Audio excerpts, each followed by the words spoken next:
Solo.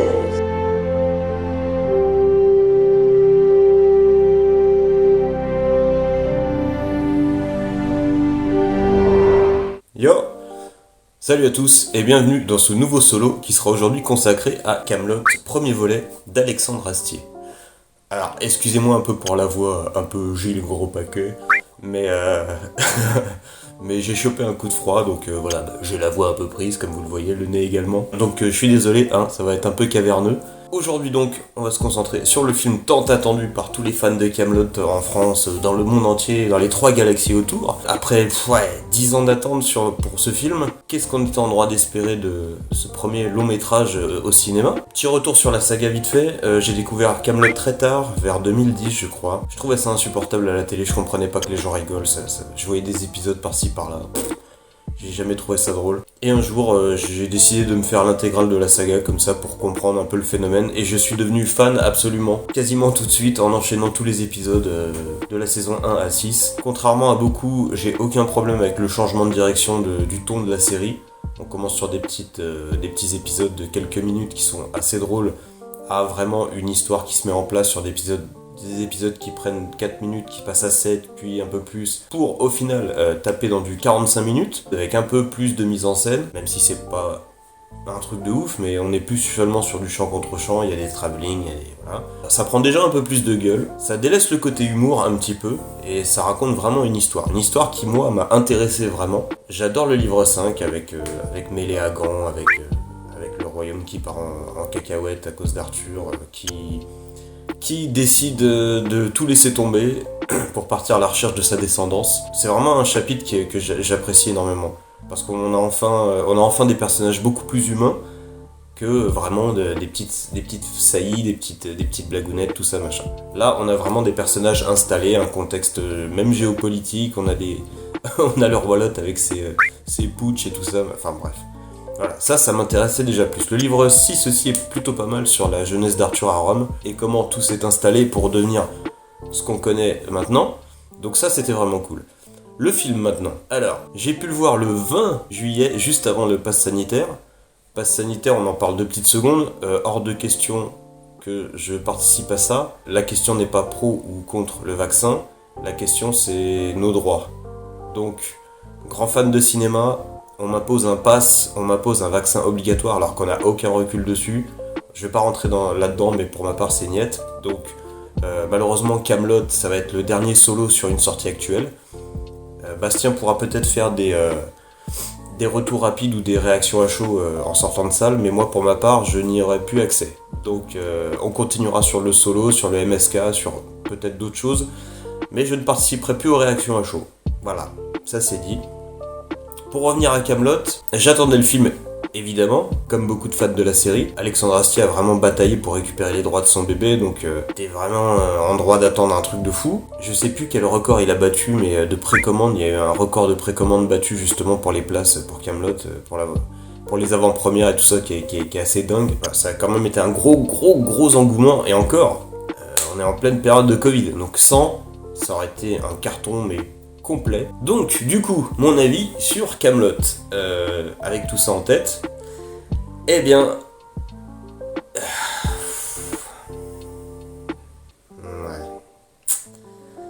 c'est compliqué. Kaamelott volet 1, c'est compliqué.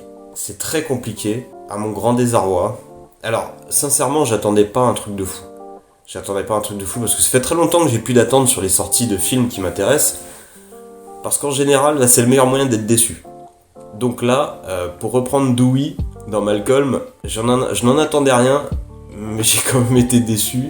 C'est dur pour Monsieur Astier, que je respecte énormément, j'adore tout ce qu'il fait.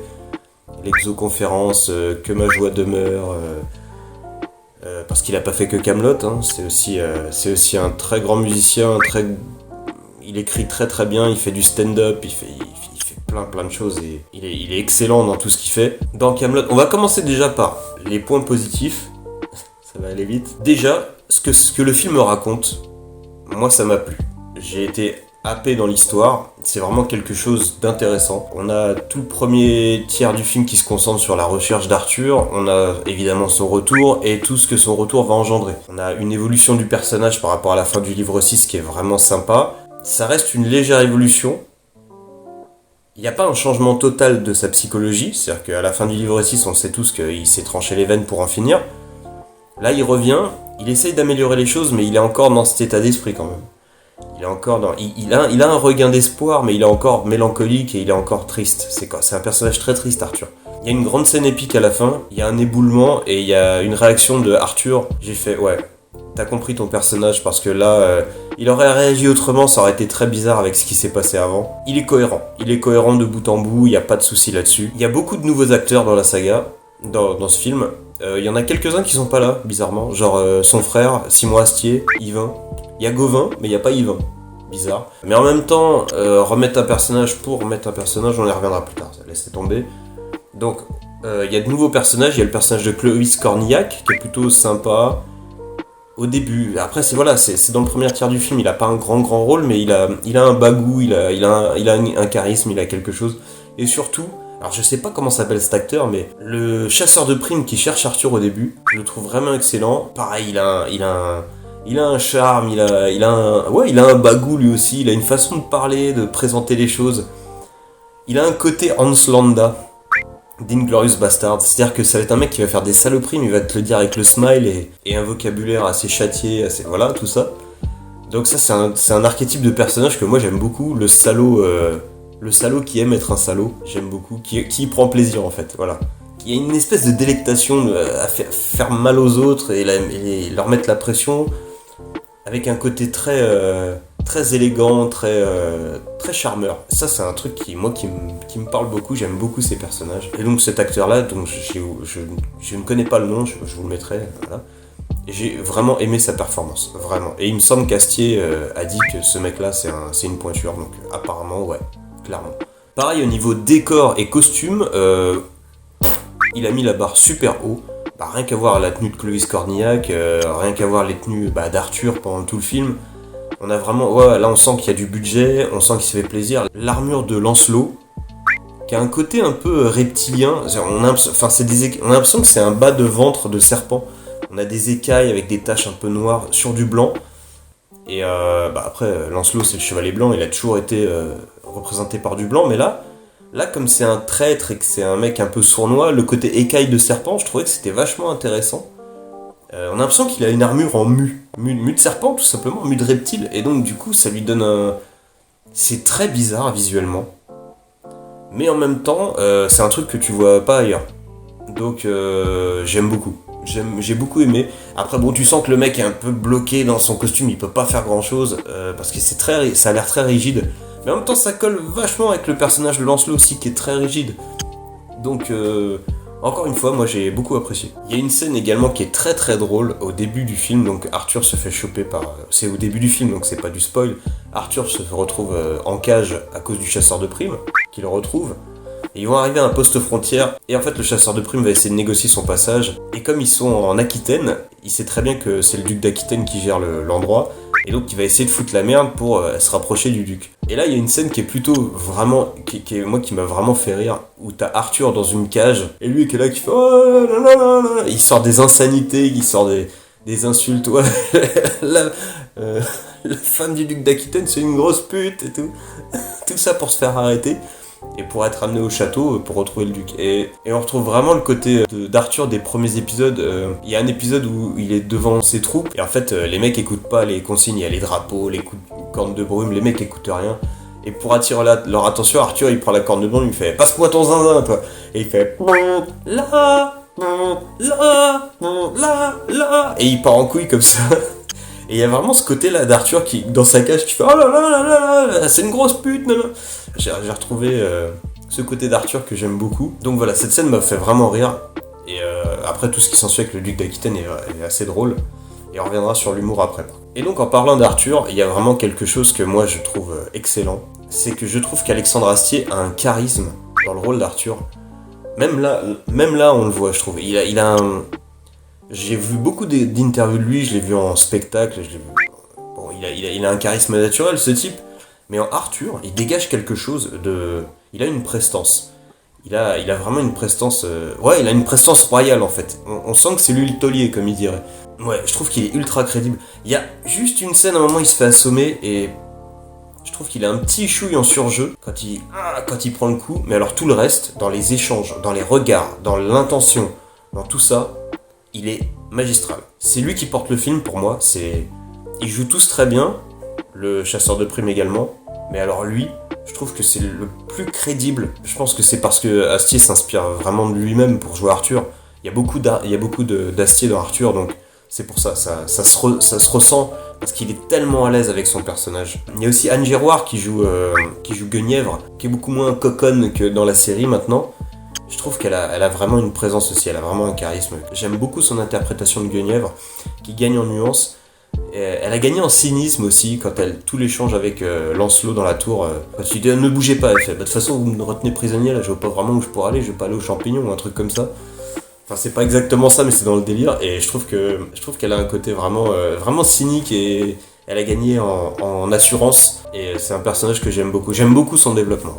Voilà, donc ça c'était pour les bons côtés du film. Alors, maintenant on va passer à la partie un peu moins drôle. Tout ce qui va pas dans Kaamelott. Le gros souci pour moi, alors c'est pas le souci principal, mais c'est quand même important. Il y a un manque d'épique flagrant. Je pardonnais au niveau de la série télé, parce que on est quand même sur des épisodes de série. On peut pas demander à une série télé de faire du Seigneur des Anneaux. Je demande pas à Kaamelott, votre premier volet, de nous faire une Peter Jackson, mais il manque un petit chouille. Je sais pas quoi exactement. Il y a beau avoir certains plans qui sont majestueux, des instants magiques, donc quand le soleil se couche ou se lève, des plans dans le désert, tout ça on l'a vu dans le trailer et ils sont magnifiques. Mais il y a un côté, ouais, je sais pas, il manque quelque chose. Je pourrais pas expliquer, j'arrive pas à mettre le doigt dessus et ça m'énerve. Quand on voit Kaamelott de loin, les effets spéciaux sont pas ouf. Ça fait vraiment make painting mais à l'ancienne, ça fait... Des fois t'as l'impression de... Enfin quand tu vois le château de loin, tu dis ouais, enfin on est en 90, 95, un petit peu quoi. Tu te dis pas, ça c'est un film qui sort en 2021 quoi. Alors oui, c'est un film français, il n'y a pas un budget monstre comme pourrait y avoir un film américain, mais bizarrement, quand il y a des coups de catapulte sur Kaamelott et qu'il y a des tours qui s'effondrent, là je trouve que ça marche vachement bien. Et sur les plans fixes sur Kaamelott, où tu vois les troupes un peu ici et que t'as Kaamelott dans le fond, là, ça marche pas trop, et du coup ça fait sortir un peu du film, et c'est dommage. Après, il n'y a pas beaucoup de plans qui m'ont marqué, il y en a un qui m'a marqué, mais on en reparle à la fin. Ouf. Trop bien. Parce que ça amorce un truc, une direction... Je veux voir ça. Ouais, donc pour la plupart du temps, on a l'impression d'être devant un gros épisode de Kaamelott. On a du chant contre chant. Alors j'ai vu le film il y a 2 semaines, et comme j'ai une mémoire pourrie, ça se trouve, je vais dire des conneries. Mais j'ai pas l'impression qu'il y ait beaucoup de machinerie. Est-ce qu'il y a il y a beaucoup de travelling ou quoi que ce soit? Il y en a évidemment, mais pas... Il n'y a pas de mouvement de caméra un peu fou, un peu... Ouais, je me souviens pas de plans marquants comme ça. Après, bon, voilà, encore une fois, je l'ai vu il y a 2 semaines, donc peut-être que je dis des conneries. Mais encore une fois, vraiment l'impression d'être devant un gros épisode. Et chose qui renforce encore plus ce sentiment, malheureusement, c'est la surabondance de fanservice. Alors là, si vous connaissez pas la série par cœur, ça va être indigeste pour vous. Moi je suis allé le voir avec 2 personnes, un fan vraiment de Kaamelott, vraiment on citait des répliques par cœur, donc ouais, le mec est fan, et sa copine, qui n'a jamais vraiment suivi la série, bon elle s'est fait chier pendant tout le film, mais je peux le comprendre parce que, contrairement à ce que Astier dit dans ses interviews, quand il dit ouais, j'ai mis un peu de fanservice, mais j'ai aussi fait le film pour ceux qui n'ont jamais vu la série, et qui puissent s'y retrouver, moi je trouve pas du tout, il y a trop de fanservice, il y a trop de... Comment dire, les personnages sont pas réintroduits. Typiquement, toute la clique autour de Lancelot, t'as pas vu la série, tu comprends pas. Comment il s'appelle? Le Curton, là, qui est censé retranscrire la légende, il est jamais réintroduit. Le personnage de Christian Clavier, si t'as pas vu la série, tu sais pas à quoi il sert. Le chevalier, alors je me souviens plus du nom, c'est pas Calogrenant, c'est... je sais plus, qui est au service du roi Lot dans les dernières saisons, qui revient ici... pareil, tu sais pas qui c'est. Si t'as pas vu la saga, tu sais pas qui c'est ce mec-là. Et y a jamais une phrase pour te dire « Ah, Sire machin, hein. » Non, je crois que t'as même pas son nom dans le film. Et c'est ça le souci, c'est que t'es largué là-dedans. Alors oui, bon, évidemment, tu vas pas voir Kaamelott sans avoir vu la série, mais en même temps, c'est un film en soi. Voilà, il faut que il faut réintroduire les personnages. Et du coup, c'est un problème parce qu'il y a énormément de personnages qui reviennent. Ils n'ont pas le temps d'être réintroduits. Dame m'évanouit. Alors là, elle est là 2-3 scènes, mais non, Dame m'évanouit, elle a un échange avec Lancelot au début, tu comprends à peu près le délire. Mais ouais, toute la clique autour de Lancelot, tu sais pas qui c'est et t'es perdu, quoi. Du coup, pour rester là-dedans, il y a un gros problème aussi au niveau de l'humour. C'est-à-dire que il y a des trucs qui m'ont fait sourire, mais je me suis pas marré devant le film. À part la scène que je disais tout à l'heure avec Arthur dans la cage, je me suis pas marré devant le film. J'ai eu des petits sourires, j'ai eu des petits soufflements de nez, mais j'ai pas rigolé devant le film. Et je pense que le fanservice, c'est symptomatique de ça, en fait. Il y a trop d'allusions à la saga. On a déjà tout vu. Par exemple, typiquement, le jeu du Robobrol, je sais plus. À un moment, il y a une décision importante qui se prend par rapport au résultat d'une partie d'un jeu de Perceval. Le jeu de Perceval, on sait très bien que c'est incompréhensible. Et là, on a une scène entière où on te montre une partie d'un jeu avec une balle ou je sais plus quoi. Et en fait, ça marche pas. C'est long, déjà c'est long, la scène dure bien 5 minutes et c'est long et tu te fais chier. Ça marche pas. Pourquoi ça marchait dans la série ? Parce que on avait que du chant contre chant, on avait 2 personnes assises à une table qui discutaient et c'était absurde. Les règles étaient absurdes. Ouais, ça se joue avec 70 choux-fleurs et 12 poutrelles de 25 mètres. T'as pas besoin de le voir, tu sais que c'est absurde. Et le fait de te l'imaginer, tu dis mais c'est impossible, c'est pas concevable en fait. Et c'est ça qui était drôle. Là, le fait d'imager les règles absurdes, mais en fait t'es là, tu fais, mais c'est complètement con. Et en fait, t'as Perceval qui explique et qui gueule les règles, t'as les personnages qui comprennent pas, parce que c'est incompréhensible, et en fait, ils sont là, ouais, on comprend pas ce qui se passe, oui, on comprend pas, c'est normal, c'est incompréhensible. Et donc t'as des trucs qui se mettent en place, t'as des mecs qui dansent autour, et eux qui sont là, qui sont perdus. Et du coup, c'est beaucoup trop explicite pour que ça fonctionne au niveau du rire absurde. Comme je disais, contrairement à la saga ou à la série télé, où toi tu t'imagines dans ta tête, tu fais mais non mais ça marche pas, c'est débile. Là le fait de le voir, ça le concrétise, et au lieu de dire non mais ça serait impossible et de te marrer, tu dis ah en fait c'est juste con. Et ça marche pas, et c'est long, parce que c'est dure 5 minutes, et je trouve que ça annule tout l'effet comique de la scène. Donc voilà, c'est un gros problème je trouve, le Burgonde que j'adore dans la série. Troupage Kaya, au bout d'un moment ça rend ouf. Il dit que ça, t'as l'impression, et c'est relou quoi. Au passage, alors les Burgondes ils sont habillés comme dans Flashdance. J'ai pas compris, parce que dans la saga ils sont habillés plutôt normalement, enfin pour un délire de l'époque. Mais là ils sont des couleurs rose fuchsia, vert fluo, bleu turquoise et tout. Ouais, alors je suis pas expert en Burgonde de l'époque, mais ça fait bizarre en fait, ça fait un décalage très particulier, ça fait tâche. Dans tout l'univers du film, ça fait vraiment tâche quoi. Et on va terminer sur la dernière chose qui à mon avis ne fonctionne pas. Il y a un problème de lumière sur toutes les scènes de nuit. Alors je sais, c'est un comble que je dise ça alors que j'ai un éclairage pourri, mais je fais ce que je peux moi, j'ai pas le budget d'Astier, ni sa maestria. Mais je trouve que les nuits américaines dans le film, elles sont fat, et puis elles sont pas claires, on voit rien. Il y a tout un passage où Arthur il monte à une tour de nuit. Je vois rien, j'ai rien vu de la scène, je comprends pas ce qu'on me montre à l'écran, vraiment. Je distingue à peu près un corps qui est en mouvement, mais je comprends pas l'image, je vois pas ce qui se passe. Il y a un échange avec un autre personnage pareil dans la nuit, au pied de la tour. C'est compliqué, on voit pas grand chose. Et le pire, la scène d'action finale, il y a un affrontement à l'épée, de nuit, dans un palais sombre, avec très peu de lumière, et on ne voit rien. C'est très mal filmé, et ça me fend le cœur de dire ça. Parce que, vraiment, encore une fois, je le répète, Alexandre Astier, c'est quelqu'un que j'apprécie beaucoup en termes d'artiste, et de tout ce qu'il a fait pour le cinéma et la série et tout ça, et qui a une plume qui est géniale, j'adore ses dialogues, c'est un petit velouté pour l'oreille quoi. J'aime beaucoup sa mise en scène de base, mais alors là, sur la scène d'action finale, on voit rien, on comprend pas.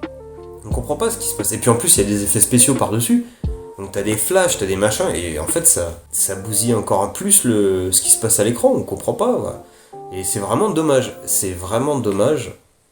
parce que c'est un combat important. D'ailleurs, il y a beaucoup de scènes de flashback sur la jeunesse d'Arthur à Rome. J'ai pas compris l'intérêt. Alors ces flashbacks sont censés expliquer le choix qu'il fait à la fin du film. Je vois pas le rapport. Alors je suis peut-être débile, hein, j'ai peut-être c'est peut-être écrit un peu plus subtilement que mon cerveau me permet d'analyser. Je vois pas le rapport et je comprends pas ce qui fait que Arthur prenne cette décision à la fin, à part que c'est un gentil. Je vois pas le lien de cause à effet en fait. Donc voilà, je pense que le Arthur jeune est joué par un de ses fils parce qu'il y a une grosse ressemblance. Et on va terminer sur une note positive quand même, la musique elle est dingue. Et un des derniers plans du film, je vais vous dire, c'est un plan qui est il y a un gros effet spécial. Il y a Lancelot en amorce du plan. Il y a une tour dans la nuit, il y a le ciel étoilé, et il y a un truc qui se passe. Il y a quelque chose qui sort de la tour et qui prend le cadre entièrement. Et j'ai vu ça, j'ai fait waouh, c'est quoi ce truc? C'est quoi ce truc? Je veux voir la suite. Mais juste à cause de ça. Après il y a l'histoire qui m'a plu, donc j'ai envie de savoir la suite, mais ce plan-là, juste à cause de ce plan-là, bravo Alexandre, parce que juste à cause de ce plan-là, je vais aller voir le 2. Enfin, je vais voir le 2, je vais pas aller le voir, si on continue comme ça, mais je vais voir le 2, clairement. Parce que t'apportes une dimension un peu... je vais pas trop décrire, parce que j'ai pas envie de vous spoiler, parce que moi c'est un plan qui m'a surpris de ouf. J'aime la direction dans laquelle ça va. Voilà. Il y a un petit côté un peu retour du roi, et les effets spéciaux sont top. Et les effets spéciaux ils défoncent à ce niveau-là. Quand tu vois le Camelot en fond et que tu vois ce plan-là, tu fais bah ouais, mais c'est pas la même équipe qui a fait ça, c'est pas possible. Et ça, c'est un plan de ouf. Et voilà, encore une fois, j'adore ce que ça introduit. Et c'est subtilement introduit aussi vers le début du film.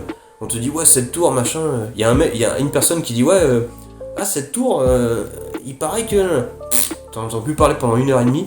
Et boum, un des derniers plans, c'est ça, tu fais oh, ah ouais. Voilà. Donc moi je veux voir Camelot volet 2. Je pense qu'on l'aura parce que le film il cartonne, même s'il n'est pas autant qu'il devrait à cause du Covid. Mais j'ai hâte de voir la suite. Voilà. Donc c'est un film loin d'être parfait. Faut corriger le tir un peu sur les scènes d'action. Faut lever le pied sur le fan service, mettre un petit peu plus de budget dans les pics. Et franchement, on a vraiment un bon film. Ça reste un film de ouf dans le cinéma français parce qu'il y a une ambition vraiment qui est dingue, que le mec porte quand même à bout de bras depuis des années.